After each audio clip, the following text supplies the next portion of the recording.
Hello everybody, welcome to today's devotion for November 30th. I'm going to try and get through this while I'm dog sitting and hopefully they won't be too loud. Today's devotion is titled A Grateful Response. Oh no. And the Bible reading is from Daniel chapter 6 verses 1 to 10. I'll pause when they get too unruly here. Darius the Mede decided to divide the kingdom into 120 provinces, and he appointed a high officer. Oh no. Shh. He appointed a high officer to rule over each province. The king also chose Daniel and 2 others as administrators to supervise the high officers and protect. Let's try again. The king also chose Daniel and 2 others as administrators to supervise the high officers and protect the king's interests. Daniel soon proved himself more capable than all the other administrators and high officers. Because of Daniel's great ability, the king made plans to place him over the entire empire.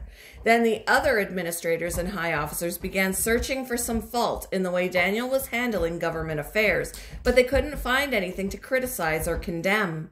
He was faithful, always responsible, and completely trustworthy. So they concluded our only chance of finding grounds for accusing Daniel will be in connection with the rules of his religion.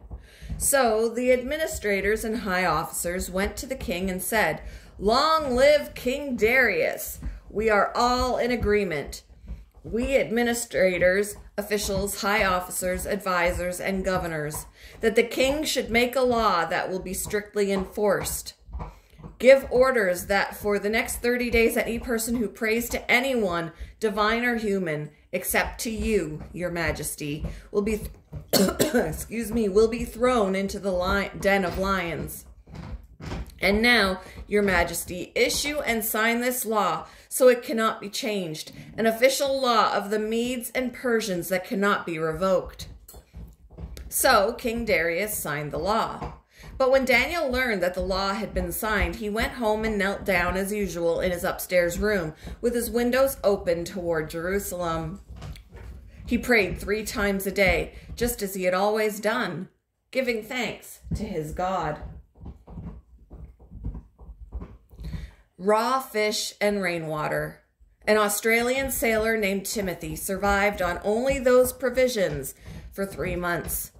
Marooned on his storm-damaged catamaran, he was losing hope, bobbing 1,200 miles from land in the Pacific Ocean. But then the crew of a Mexican tuna boat spotted his ailing boat and rescued him. Later, the thin and weather-beaten man declared, "To the captain and fishing company that saved my life, I am just so grateful." Timothy gave thanks following his ordeal, but the prophet Daniel revealed a grateful heart before, during, and after a crisis. Having been exiled to Babylon from Judah with other Jews, Daniel had risen in power only to be threatened by other leaders who wanted him dead.